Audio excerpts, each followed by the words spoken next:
పాపం ఏదైనా, అది సిగరెట్ కావచ్చు, అది మందు కావచ్చు, అది వ్యభిచారం కావచ్చు, అక్రమ సంబంధాలు కావచ్చు, అవినీతి కార్యకలాపాలు కావచ్చు.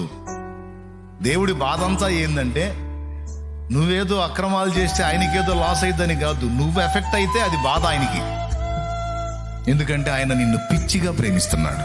ఆయన హృదయం అంతా నీకేం కాకూడదని,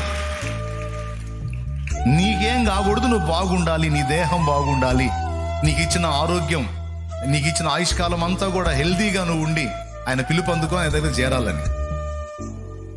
అందుకే ప్రసంగులు అంటాడు, నీ దేహమును చెరుపు దానిని నీ యొద్ద నుండి తొలగించుకో అని. కాబట్టి ఇంతేనండి, పాపాన్ని గురించి ఎందుకు ఖండిస్తాడంటే అది మనల్ని పట్టుకుంటది కాబట్టి, అది మనల్ని నాశనానికి ఈడ్చికెళ్ళింది కాబట్టి అందుకు కోప్పడతాడు. మీ అబ్బాయి సిగరెట్ తాగితే ఎందుకు కోప్పడతావు నువ్వు?